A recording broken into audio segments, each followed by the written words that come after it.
اعوذ باللہ من الشیطان الرجیم بسم اللہ الرحمن الرحیم۔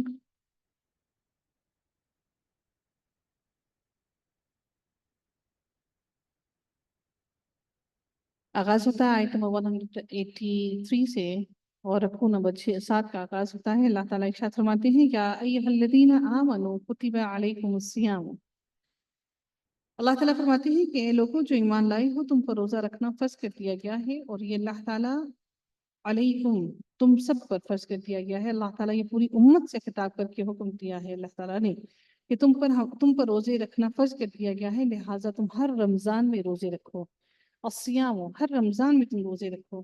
رمضان کے روزے ہر عاقل بالغ مسلمان پر فرض ہیں۔ اللہ تعالیٰ نے اس کی فرضیت میں سہولت پیدا کر دی ہے۔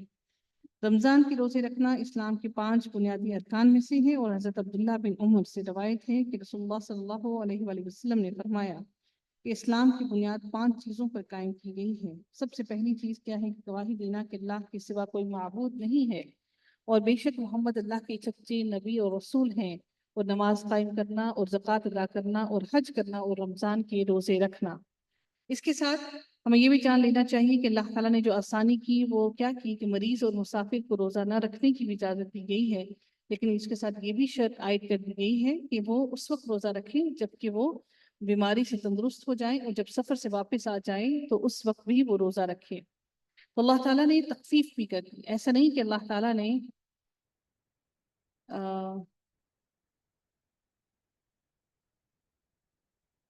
ایسا نہیں ہے کہ اللہ تعالیٰ نے تخفیف جو ہے وہ نہیں کی ہے، بلکہ اللہ تعالیٰ نے تخفیف اور کمی بھی کر دی ہے۔ اور اللہ تعالیٰ نے حاملہ اور عورت اور دودھ پلانے والی عورتوں کے لیے بھی اگر اس کے بچے کے اندر کوئی تکلیف کا اندیشہ ہو تو اس کو بھی روزہ نہ رکھنے اور قضا کرنے کی بھی آسانی کر دی ہے۔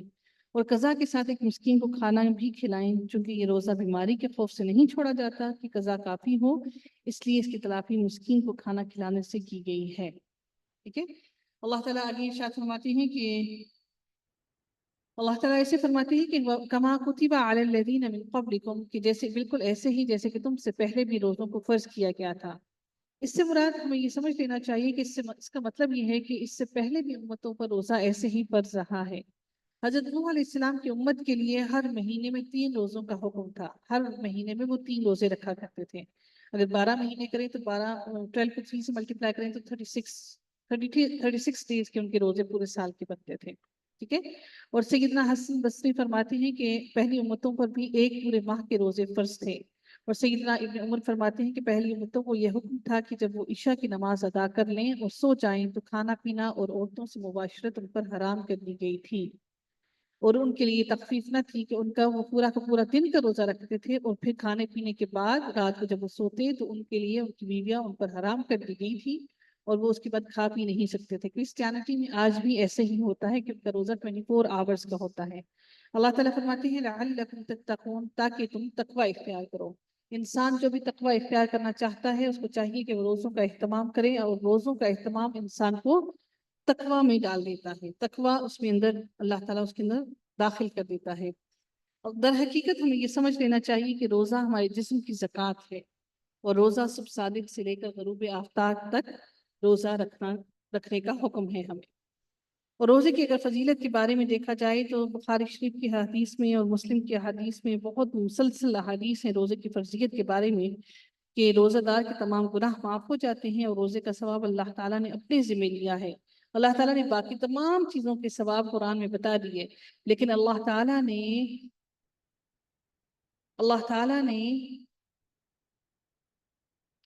رب العزت نے روزے کا ثواب جو ہے وہ نہیں بتایا۔ اللہ تعالیٰ نے نہیں بتایا کہ روزے کا ثواب کتنا ہے۔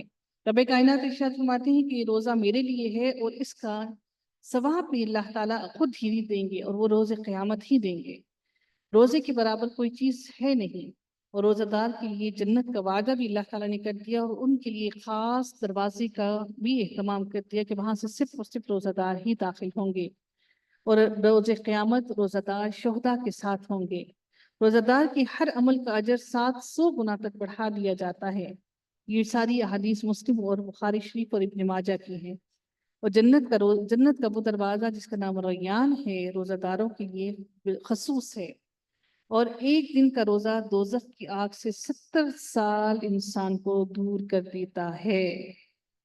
مسلم اور بخاری شریف کی حدیث ہے، مسلم کی 1153 اور بخاری شریف کی 2840، کہ ایک دن کا روزہ دوزخ کی آگ سے انسان کو 70 سال تک دور کر دیتا ہے، 70 سال کی دوری کر دیتا ہے، اس کی مسافت اتنی دور ہو جاتی ہے۔ اور روزہ قیامت کے دن انسان کے لیے سفارش بھی کرے گا، اور روزہ انسان کو گناہوں سے بچنے کی ڈھال بھی ہے۔ روزہ دار کی منہ کی بو کستوری سے زیادہ پاکیزہ ہے، بخاری شریف کی یہ بھی حدیث ہے۔ اور صحیح ابن ماجہ کی حدیث میں آتا ہے کہ روزہ دار کو افطاری کے وقت جہنم سے آزادی دی جاتی ہے، سبحان اللہ۔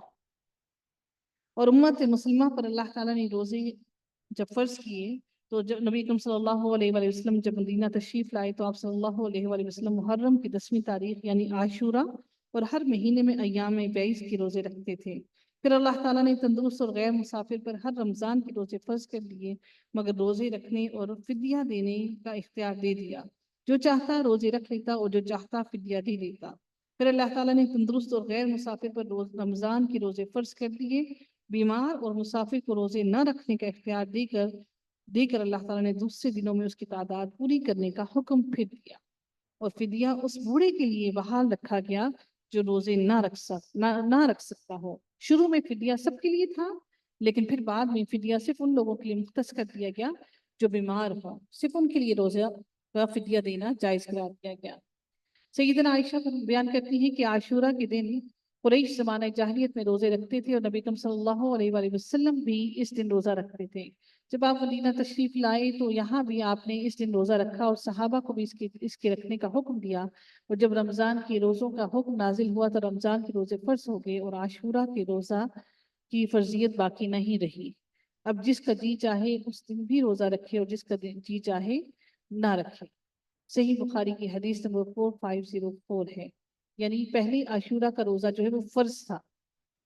اب یہ دیکھیے کہ یہ اس میں اہل بیت کا کہیں ذکر نہیں ہے، یہ اس سے پہلے کی بات، یہ اللہ تعالیٰ کے احکامات پہلے سے چلتے آ رہے تھے۔ اگر کوئی یہ سمجھتا ہے کہ ہم اہل بیت کی وجہ سے روزہ رکھتے ہیں تو ایسا ہمارے نبی نے، ہمارا دین نبی صلی اللہ علیہ وآلہ وسلم کے ساتھ ہی مکمل ہو گیا۔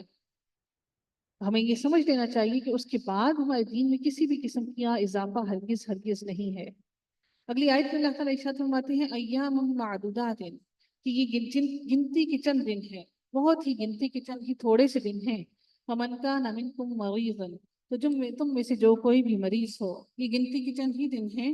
اور اللہ تعالیٰ فرماتے ہیں کہ جو تم میں سے کوئی مریض ہو، اللہ تعالیٰ نے اس کے لیے کمی کر دی، یعنی اگر وہ مریض ہے تو پھر اللہ تعالیٰ نے فرمایا کہ جو کوئی تم میں سے مریض ہو یا کسی سفر پر ہو تو دوسرے دنوں سے اس دن کی تعداد کو پوری کرے۔ مریض اپنے سفر کے مرض کی وجہ سے اور مسافر اپنے سفر کی وجہ سے مشقت کو برداشت نہیں کر سکتا، اس لیے ان دونوں کو روزہ چھوڑنے کی رخصت دی گئی ہے۔ اللہ تعالیٰ فرماتے ہیں کہ وہ دوسرے دنوں سے اس کی گنتی کو تعداد کو پورا کرے، اس لیے جب مریض کا مرض جاتا رہا اور مسافر کا جب ختم ہو گیا اس کا سفر تو اس کو چاہیے کہ اپنی قضا کو پورا کرے۔ اس بات میں ایک دلیل یہ بھی ہے کہ گرمیوں کے طویل دنوں کی قضا سردیوں کے چھوٹے دنوں میں دی جا سکتی ہے، اور اس کے برعکس چھوٹے دنوں کی قضا بڑے دنوں میں دی جا سکتی ہے۔ تو اس سے یہ مراد ہرگز نہیں ہے کہ آپ کو لازمی بڑے دن ہیں تو بڑے دنوں کا روزہ بڑے دن میں ہی رکھنا ہے، اور چھوٹے دن ہیں تو چھوٹے دنوں کا روزہ آپ چھوٹے دنوں میں ہی رکھنا ہے، ایسا ہرگز نہیں ہے۔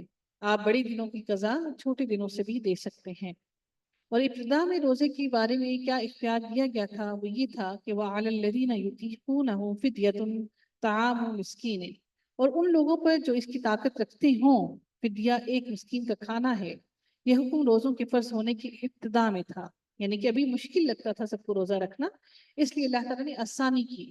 ابتدا میں تھا انہیں روزہ رکھنے کی عادت نہ تھی اور روزے ان پر فرض تھے، اللہ تعالیٰ نے آسان طریقے سے انہیں فریضے کی ادائیگی پر پہلے ان کو لگایا، ان کی تربیت کی، اور پھر روزے کی طاقت رکھنے والے جو طاقت رکھنے کے باوجود بھی روزہ نہ رکھے، اللہ تعالیٰ نے اس کو اختیار دے دیا کہ چاہے تو روزہ رکھ لے اور چاہے تو ایک روزے کے بدلے میں ایک مسکین کو کھانا کھلا دے، مگر پھر بھی اللہ تعالیٰ نے فرمایا کہ مگر پھر بھی روزہ افضل ہے۔ سلمہ بن عقوب نے بیان کیا کہ جب یہ آیت نازل ہوئی وَعَلَى الَّذِينَ يُطِيقُونَهُ فِدْيَةٌ طَعَامُ مِسْكِينٍ، اور جو لوگ اس روزہ رکھنے کی طاقت رکھتے ہوں تو ان پر ایک مسکین کا کھانا فدیہ ہے، تو جس کا جی چاہتا تھا روزہ چھوڑ دیتا تھا اور اس کے بدلے میں فدیہ دے دیتا تھا، یہاں تک کہ اس کے بعد والی آیت نازل ہوئی اور اس نے پہلی آیت کو منسوخ کر دیا۔ کون سی؟ اللہ تعالیٰ پھر فرماتی ہے کہ آگے فَمَن تَطَوَّعَ خَيْرًا خَيْرًا فَهُوَ خَيْرٌ لَهُ، پھر جو شخص خوشی سے کوئی نیکی کرے تو اس کے لیے بہتر ہے، یعنی ایک سے زیادہ آدمی کو کھلائے، یعنی کہ پہلے ہی کہا کہ اگر ایک آدمی تو فدیہ ہے نا، تو ایک سے زیادہ اگر کوئی نیکی کرنا چاہتا ہے، ایک سے زیادہ لوگوں کو کھانا کھلانا چاہتا ہے، یا کہ روزہ بھی رکھے اور مسکین کو کھانا بھی کھلائے، تو اللہ تعالیٰ فرماتے ہیں کہ تو یہ اس کے لیے زیادہ بہتر ہے۔ فَمَن تَطَوَّعَ خَيْرًا، تو جو کوئی اس سے زیادہ اگر کرنا چاہتا ہے تو وہ اس کے لیے زیادہ بہتر ہے۔ فَهُوَ خَيْرٌ لَهُ، تو وہ اس کے لیے زیادہ بہتر ہے۔ اللہ تعالیٰ پھر فرماتے ہیں کہ وَأَن تَصُومُوا خَيْرٌ لَكُمْ، کہ ابو امامہ نے نبی اکرم صلی اللہ علیہ وآلہ وسلم سے کہا کہ مجھے کوئی حکم دیجیے جسے آپ سے لے لوں، تو آپ نے فرمایا کہ تم پر لازم ہے کہ روزے رکھو، کیونکہ اس کی مثال نہیں ہے، اس کی جیسا کچھ بھی نہیں ہے۔